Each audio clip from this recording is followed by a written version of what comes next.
Good morning, ladies and gentlemen, and welcome to the show on this Tuesday, the 22nd of June, 2021. Now, I'm going to tell you guys a little story to help you guys understand what's going on right now in the financial system. Pretend there was a guy, he went out and he's going to buy a new house. So they put the foundation in and everything, and that's how far they got. So he went out to the building construction site, and they were putting the foundation in, they were putting in the sewage system, the septic system for him. So he walked over to the edge and they had it all dug in front of him, the septic system all roughed in. It was all put in, but hadn't been buried yet, and he was looking down at it. And he said, I used to work in construction. He talked to the guy, that was doing the construction for him to build the house. He says, I used to work in construction, and I never seen a sewage system put in this way before, He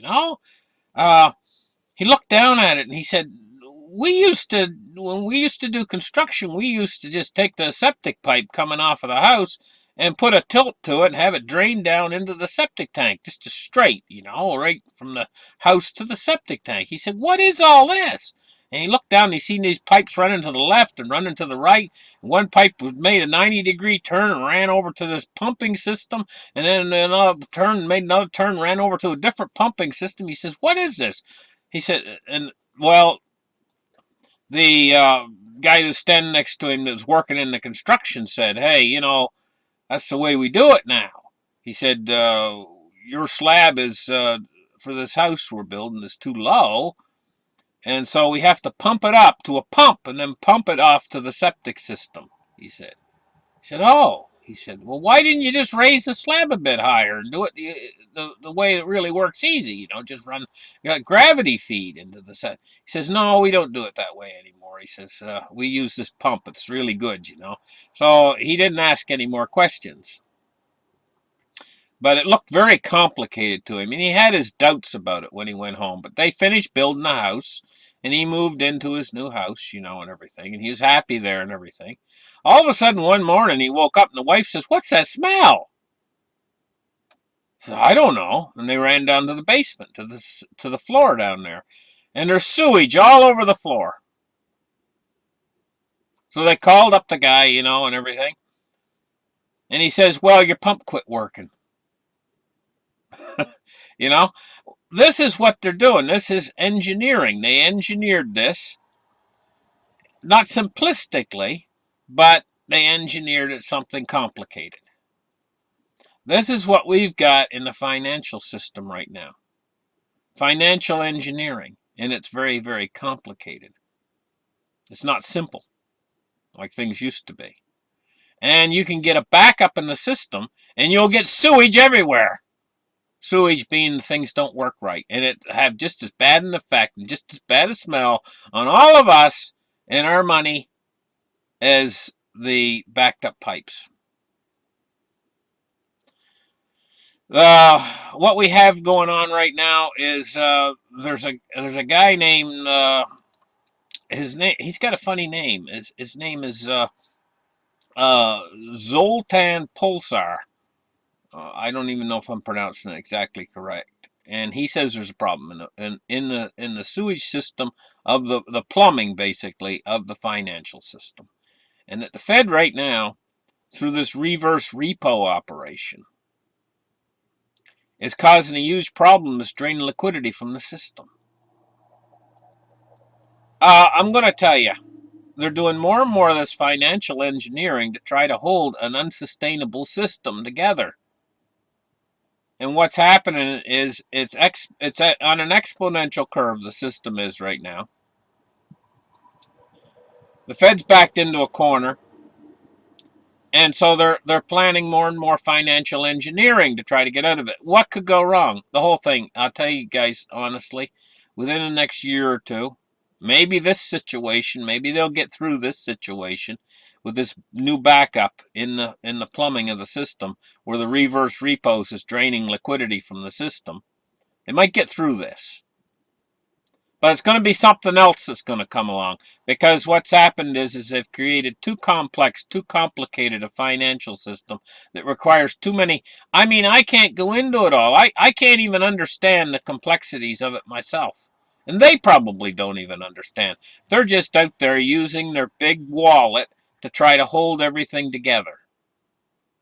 Ain't going to work, guys. We're going to have some sort of a major problems are going to develop within the next 2 years. And one of the big problems I see is they've over-leveraged things yet again. They've heaped money on top of money on top of money. Well, it's not money. Actually, what it is credit. And that credit expansion is going to start to contract in around the end of this year. Moving into next year, we're going to have one heck of a big crash. They're not going to react to it at first. And then when they do react to it, they're going to wait until it's deep and it's really bad. What that's going to do is it's going to tilt everything over the edge toward the hyperinflation. That's inevitable because they're trying to run the entire system on credit now. And credit, when you expand credit, what it wants to do, it wants to contract. You know? Eventually it's going to contract. Just like if you inflated a balloon, you inflated it too much and leave it around the house. Eventually it's going to pop or the air is going to leak out of it. One of the two. That's the situation that we face right now in this crazy environment. I believe what's going to happen is I believe that we're going to have one heck of a deflationary crash moving into the early part of next year when all of this excess liquidity is drained off. It might come sooner if the Fed continues on these operations like Zoltan Pulsar is talking about with these reverse repos and stuff and draining liquidity out. Then maybe the crash could come even sooner. Let's get the chart started right here. Take a look at what's going on. Okay, what we got in the silver price today is down 12 cents. I'm going to tell you guys something about Bitcoin. When Bitcoin was at $64,000 not that long ago, it was it had its head up in the air, and it was, you know, if you're in a war or something, you know, you don't want to poke your head up. You want to keep your head down, low, or something bad could happen to Bitcoin, the cryptocurrencies. If when they were really heating up like that, it went up to $64,000. It was making too big a scene for itself. Basically, what I'm trying to say. And now that its head's back down again. This is exactly what Bitcoin needs to do. Just keep its head down and plod along while these other fiat currencies mess up big time. Take the heat off of Bitcoin for a while. Let it drift along at a lower price and not make a big scene. You know what I mean? And let these other fiat currencies out there really mess up big. And they're going to. They're going to mess up big. Then Bitcoin can do its surge when there's a huge problem with all the other fiat currencies. And people are looking for some way out. That's exactly what's happening. And you guys wondering, how low will cryptocurrency go? Well, we'll get there when we get to the chart. And I'm going to talk about that a little bit.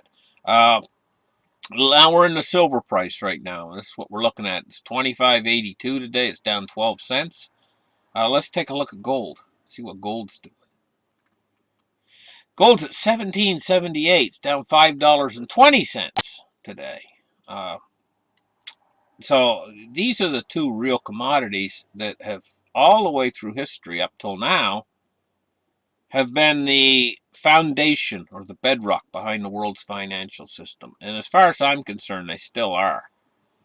1778 for gold. Let's take a look now at cryptocurrencies, and I'll talk about this a little bit. We see we're in the bull. I called it. I mean the bear. We're in the bear for cryptos. I called it yesterday. And we've seen a massive drop since I called it. Now, if you go back a little ways, you remember I was just 24 or 48 hours ahead of calling the change in sentiment. I told you guys, I said, hey, there's a change in sentiment for cryptocurrencies. The market's turned. I told you. And that was when it was at right at 64,000. Everybody was all excited about it and everything. But I was saying, hey, to you guys, hey, it's turned. It's changed. The very next day, or was it the day after? I mean, it was very soon after we started to see the price decline occur, right? So now, yesterday, I called it again. I said, we're officially in the bear. Well, it was only a matter of a day. And boom, we've seen the price decline again. Now, I'm going to tell you guys again, I'm going to call it. I'm going to say, hey, you know, there is going to be almost like, I think there's going to be almost like a floor under Bitcoin at around the $20,000 mark. I think she might break below 20,000. But you better grab them if they break below 20,000. And then I think it's going to bounce back just slightly above the 20,000, and I think it's going to drift along there for a while. Give you ample opportunity to get in at maybe, I don't know, 22, 24, 26, along in there. And it's going to go drift along that way for a while. It's waiting for the other guys to mess up. They're going to mess up. They're going to mess up hugely. And then they're going to try to fix it. I'm talking about the Fed and their financial engineering and their crazy plumbing that's going to back up sewage all over the floor. That's what's going to happen. We're going to have a crash of some sort or another. And there's going to be a big panic in the financial system. And never forget, they got an unlimited printing press. This means that they can clean up the mess, but it's going to require an expansion in credit. An enormous expansion in credit. That's what it's going to require to clean up the mess. Meanwhile, Bitcoin's going to be over here probably 24,000 or something, just drifting along. And then when they make this huge mess and then they pour in all the liquidity to repair it, and they do repair it, they're going to send us really off into the road to inflation. You know, and this is the end. In the end, what they've got is they've got an unsustainable system, and they're making it more and more complex all the time, trying to maintain it, and it's on an exponential curve of the money. I did shows about this a long time ago. I told you guys that the monies went exponential. That's a long time ago. I did shows, and that exponential is still ongoing, and they have to keep up with it, or it deflates. And right now, because it's on an exponential, it's ahead of them. It's already ahead of them. The only way they can catch up is print massive amounts of more money, even though they've printed tons in this last year. But they're not doing that. They're starting to get tight. They're starting to say, hey, you know, we're coming out of the COVID. Everything's starting to look roses again, and we can haul back on our money printing. They can't, but they're going to. And what's going to happen is it's just like running a car. Remember the old carburetor cars? If the car had a broken fuel pump, you know, and you're pouring gas down the carburetor, just trickling it in. Well, you know, the engine's running good, and you're trickling the gas in. What happens if you say, well, okay, the engine's running now. I can pull this gas can away. What happens? The engine stalls. Well, that's the way with the economy. It's being run on all this excess liquidity. You think you can drain that liquidity away? You think you could pull that and the engine's going to run? It's got a broken fuel pump. The economy's got a broken fuel pump. It's going to stall. Everything will stall. We got enough momentum now, probably, to carry us, if they don't drain too much liquidity, probably enough momentum to carry us into the new year. Then she's going to stall. And then what are they going to do? They're going to try to restart again. They're going to pour gas everywhere. You know, there's going to be a fire. I mean, this is where we're going. We're headed toward a crisis coming into the new year. They're going to try to fix it with liquidity because it's the only tool they got. If the only tool you got's a hammer, everything looks like a nail. And they're going to pump money everywhere. And that's when Bitcoin's crouching over in the corner. That's when Bitcoin's going to say, hey, you know, we've been quiet for a while. We're going to take over. And really, if they mess up hugely, cryptocurrency's waiting. It's crouching in the corner, waiting to take over. And that's what it needs to do right now. It needs to keep its head down. It needs to crouch over in the corner and wait until they mess up. Okay. Okay, let's move on, guys. Cryptocurrency today is 1164. I know you don't like to hear these numbers. 29,582 for Bitcoin. You don't like to see it go down because a lot of you guys are Bitcoin enthusiasts. But Bitcoin's going to come back. I just sense it. It's going to come back, and it's going to come back huge. And what this is doing is giving you a buying opportunity to maybe get a little bit more. But it hurts. It's going to hurt, you know. There we go. That's what's going on. Okay, Dow Jones Industrial Average today is down 7 points on the day. Now, I think this is going to come into this huge crash because this can't run on its own anymore. It's not a free market anymore. It needs that constant push of liquidity behind it to keep it up. And what they're doing is they're dropping the ball right now, guys. And when's the market going to crash in front of us? Because they're dropping the ball. Well, I've predicted already sometime into the new year. But it's going to be an enormous crash in the making. But they're only going to let it go so far. When it gets over 20%, they're all going to panic. And it'll continue to crash because it wants to crash. I would say it probably wants to crash about 70, 80, 90%. The system can't withstand that. Everything would just lock up. If everything crashed by 80, 90%, I mean, you know what that would happen to all these unsustainable businesses out there and stuff, and corporations and everything. If the markets crash by 80%, they can't withstand it. They don't have enough capital allocations and stuff to withstand something like that. It's just, it's like talking about a hurricane. You know, if a hurricane was coming and it was a category 6+, you say, well, I think my house can... No, your house ain't going to withstand that. It's going to blow your house away. It's too powerful. And an 80% market crash or a 90% market crash is just too powerful. The system can withstand probably 20%. The Fed knows that. 25%? I don't know. So they're going to step in before it gets too far because it wants to crash 80%. They're going to have to step in to stop it. And how do they do that? Liquidity again. That's their answer for everything. That was their answer for the COVID crisis. And that'll be their answer for the stock market crash. But they're not going to do it right away. I mean, as soon as the stock market crashes, they're not going to do anything. The first 5%, they're just going to stand back there and watch it and gawk at it. 10%, well, they're going to get a little bit more nervous, and they're still going to stand back there and watch it. 15%, then they're going to really get nervous. Until it gets 20%, that's when they're going to start to think about doing something. And when it starts to get around 22, 23, 20, they're going to panic and do it. Because it's going to force them to do it. They don't take... See, they're not proactive. They only act when they darn well have to. And then they don't like doing it.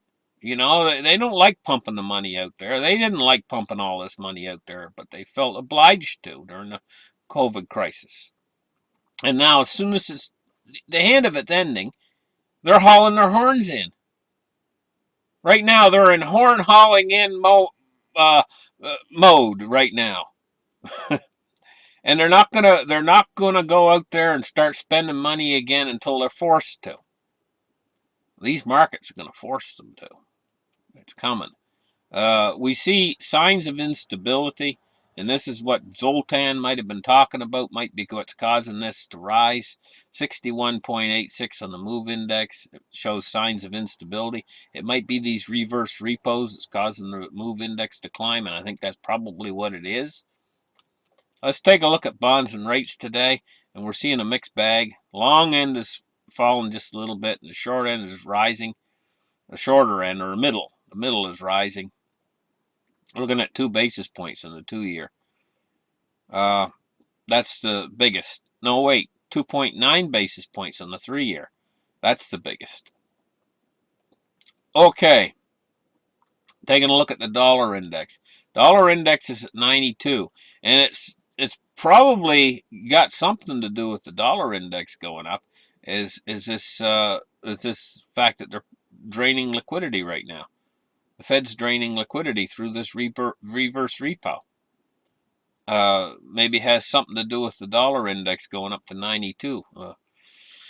Because it's a lot higher than it was. It was down in the 80s, 89.7 and stuff not that long ago, you know. Now it's 92, and that's quite a little bit substantially up higher, you know. It's at about 3 percentage points. Thank you guys for listening to my show. Like and subscribe, and we'll catch you guys in the very next episode. Bye-bye.